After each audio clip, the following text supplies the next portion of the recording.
As far as I know, they came from almost every state. I couldn't say that there was just any one place where they predominantly came from. Some of them were just coming maybe from slavery, you know, freed people, and they came west. But the West, my way of thinking, was just a challenge to both black and white. And people are always looking for new fields, new endeavor, new territory. So why not go west?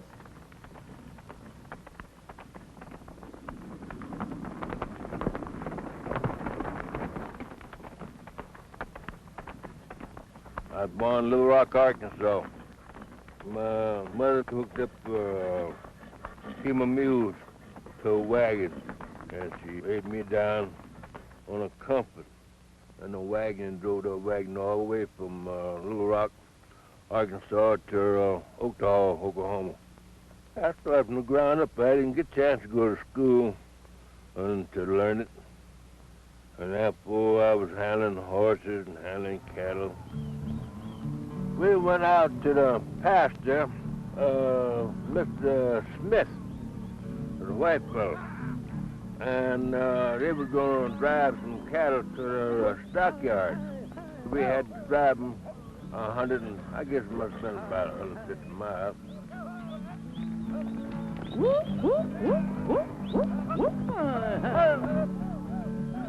Hey, hey, hey, hey, oop, hi. Oop, hi, hi. Oop, hi. Oop, hi. Oop, hi, hi, hi, hi, hi. Oop, hi, hi, hi, hi. Oop, hi, hi.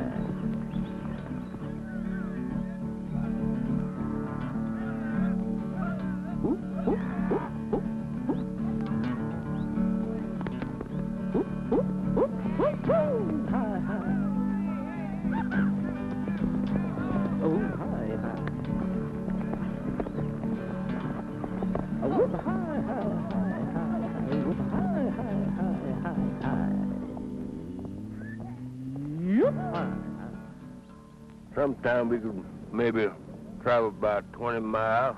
Then after that, we'd turn around and stop them. And then one of us would have to guard them. And if I didn't guard them, one of the other boys would got to guard them overnight, you know, on account of wolves and coyotes, you know, and mountain lions coming around, you know. Oh, I guess I must have been around about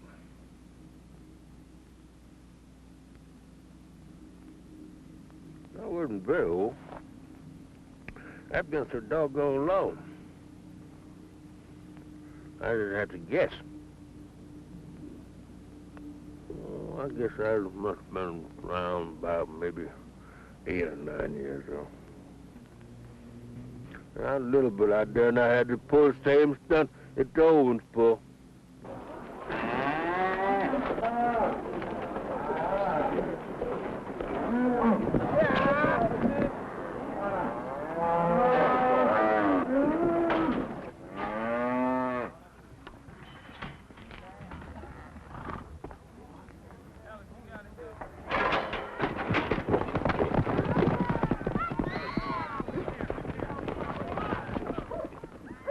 Well, I started riding in 1916.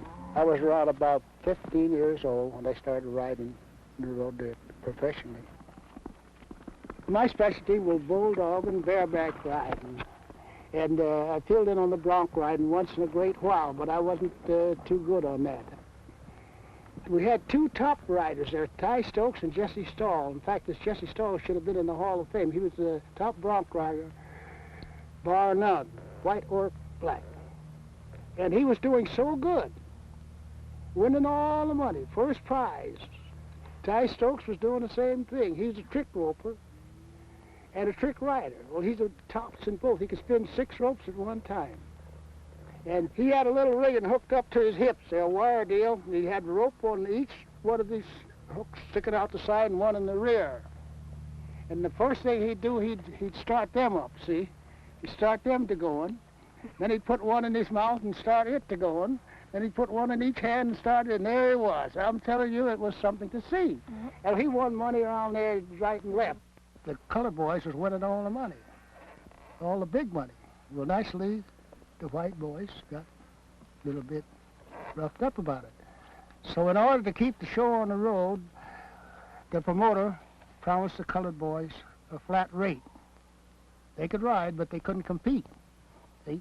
But even at that, they was making more money than the other guys were.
One of the black men came out and watched the rodeo and went back and told the rest of the crowd, and then the rest of the black people came out to watch it because they didn't believe there was any black boys.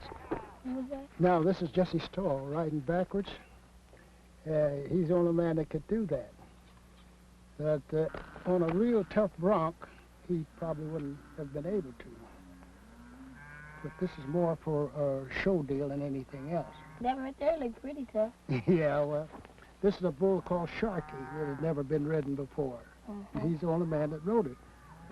And here he is on that spinning horse, the glass eye. Yeah. That horse would spin in a circle. Sometimes he turned to the right, sometimes he turned to the left, and changed positions in mid-air. Those are kind of the really tough. Now here's another picture of Jesse Stahl. He would pull a horse over backwards or any way that he wanted to, just for show. And didn't get hurt. Sometimes he did, not too bad though. But he did this for show, and that's what the crowd liked. They figured if somebody got hurt or they seen a little blood, why, they all got excited, you know? So I'm come just to see that. Now here he is on one of those horses I was telling you about, but the blindfold is still on. Did he hurt himself? This Jesse Stahl? No, he didn't that time. He turned to one side and got out. Now here's where he started to ride with a one-hand deal. Up until that time, he was always riding with two hands. So Jesse Stahl, he's the one that first started one hand? Yeah, that's right. Jesse Stahl, the one that started it first, and after that, why, everybody. And now, this is where I was riding in Bakersfield. That was on about the last day of the show, and this is the horse that I picked to ride. He wasn't as tough as some of the others, but he put up a pretty good show.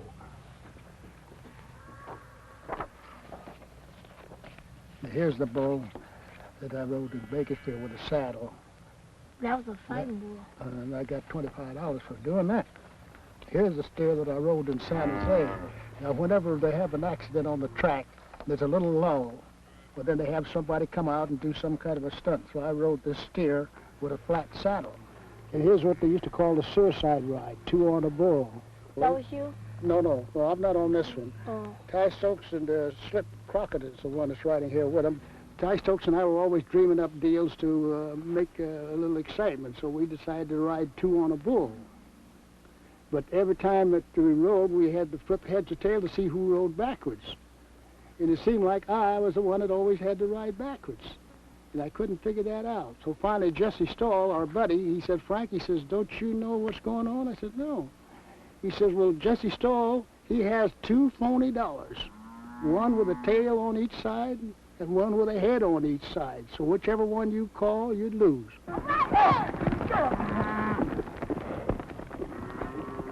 They were around about 35 years old. I was just a kid under them. They're all dead now.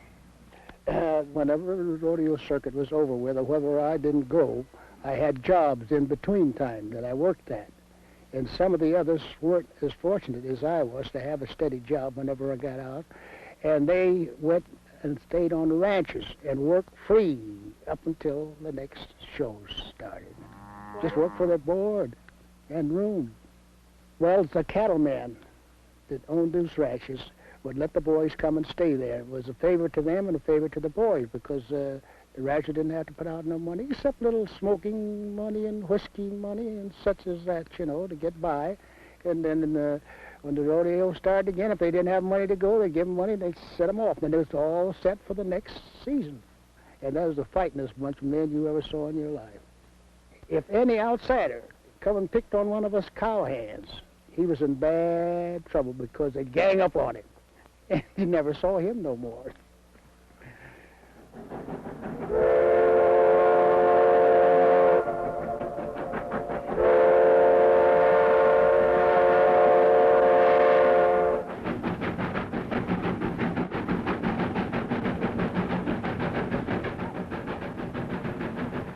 To be frank about it, I was born really on a train.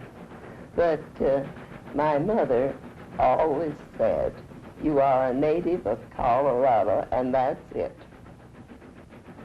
My grandmother came in a covered wagon in 1876 from Sioux City, Iowa. Mother was 5 years of age. And I'm sure she was looking for a new way of life.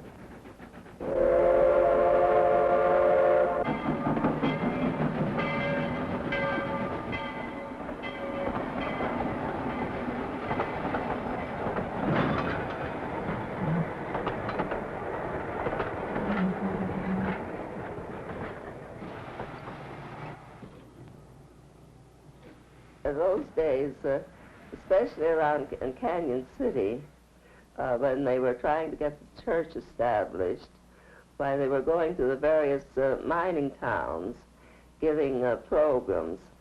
So I would maybe play a duet with Mother. Mother's nickname was Leo because she was born in August, and she was 56 when this was made.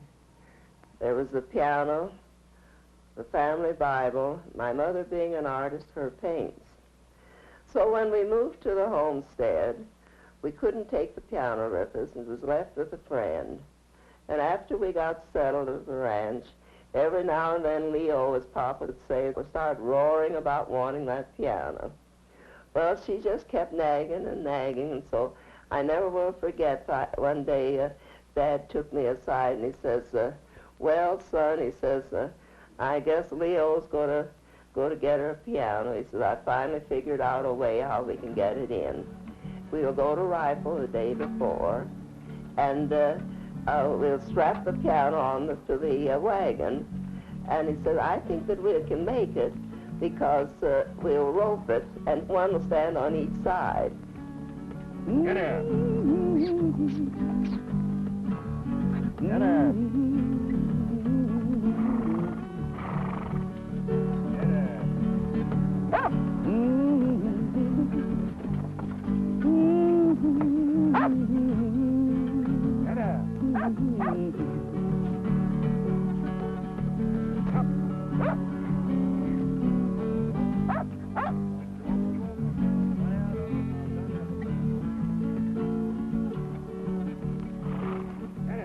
And they got home with the piano about, what it was sometime around about, I would say 4 or 5 in the afternoon. And of course, Mother had won out. Her piano was coming in, and she had invited neighbors, and they had what you might say kind of a potluck. Granddad did play a fiddle a little bit, And they had really what you might say, a stomping good time and plenty of food. So that was the way the piano got to the ranch. My father, he came from Kentucky. He was supposed to be a stepfather. But I don't believe that my own father could have loved and cared for me any more so than he did. He named me son, and that was it. We were out, I believe I'd been up to bring the cows down or something, and he said something about something that I did. And I said, well, after all, I said, you know, I'm a girl and I just can't do everything. And he said, from now on, you're my son. And he said, you can do a lot of things. You just don't have to figure that you're just a girl. He says, you are my son. And from then on, he called me son. I would say that our life was an ideal home life. Kind of like the song, you know, My Blue Heaven, just Molly and me, and baby makes three.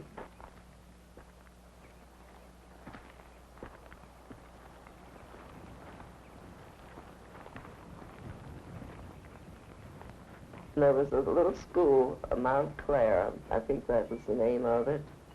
It was just a little one-room school. I was in the 2nd grade, so Papa took me over to enroll me in school.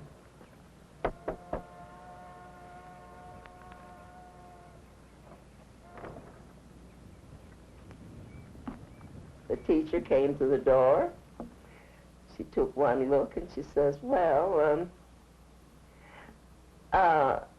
it can come in, but I've never taught one of them. And Papa said to her like this, he says, well, I'll tell you what, if you'll let it come in and spend as much time with it as you do those in there, he says, I guarantee you it will learn. But that was a story that they told me so often.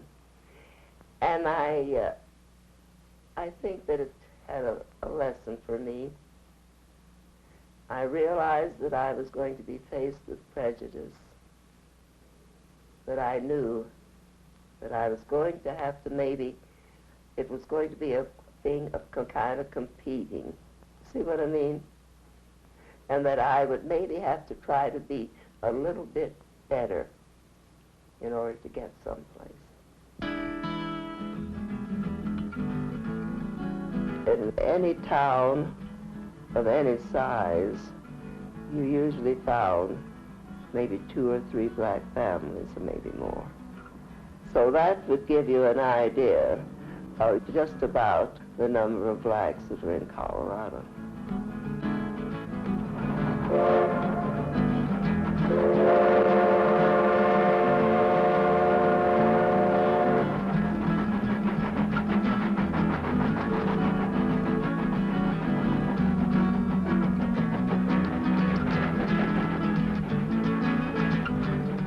For employment, for most of the black men in that community, they worked on the section, or either the Union Pacific or the Burlington.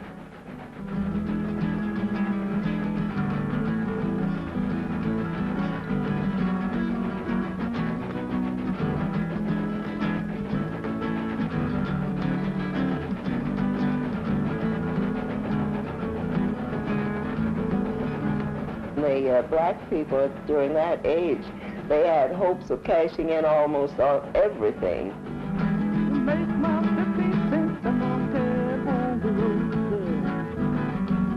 Do, do, do, do, Lord, Lord, Lord.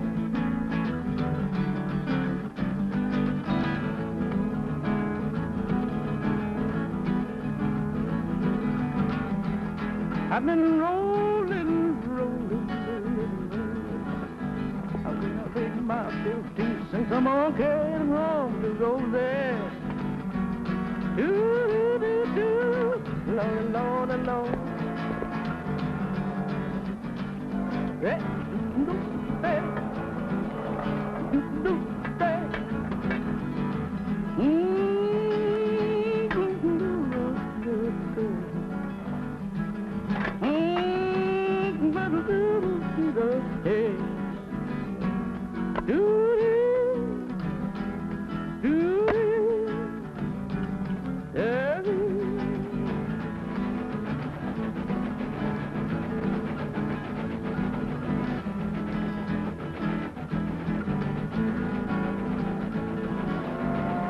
Sometimes I call the music and I blow the goodies.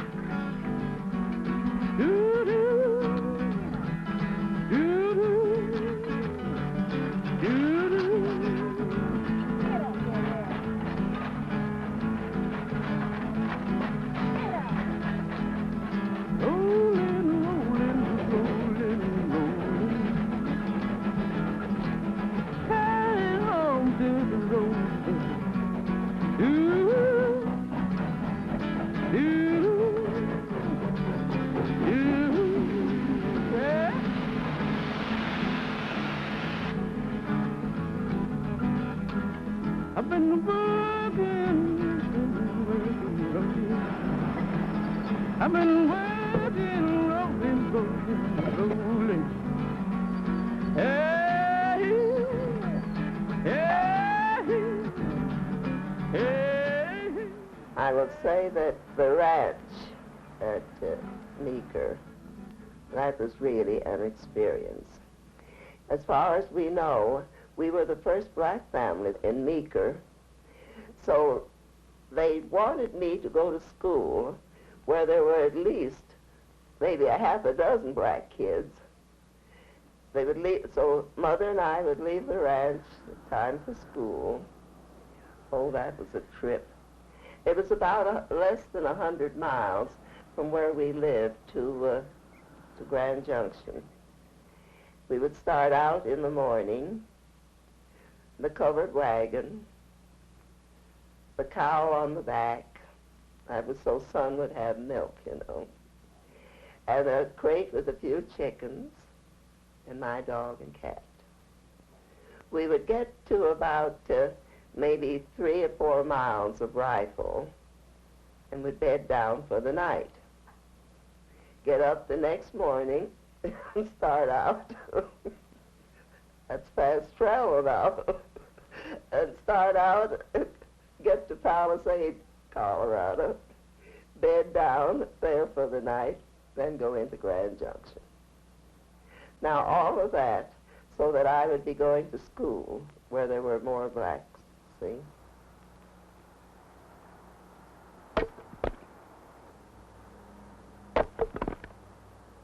I would say that it was a very pleasant life, but a hard life. And what you got, you really enjoyed. Papa built a room onto our log cabin, sent to Montgomery Ward, and got a galvanized bathtub. I bored a hole in the wall, put a pipe, and a cork, and that was our bathtub. Well, that was a luxury. So all we had to do was heat the water, dump it in there, take a bath, pull the cork, and it'd run outdoors. So you see, otherwise it was just a tin tub. You had to prepare. You had to can food, maybe kill a deer. Now my grandfather would trap bear. Mother learned how to can bear meat, as well as the venison. And then they had dugouts where they would store the vegetables. But you just had to prepare for the stormy day. So you can see with that background, Eunice just had to do something. Although sometimes I think that I know I made my mistakes in one thing or the other, but with my background, I could always pick myself up and dust myself off and start all over again, see? And that was due to the way that my parents brought me up.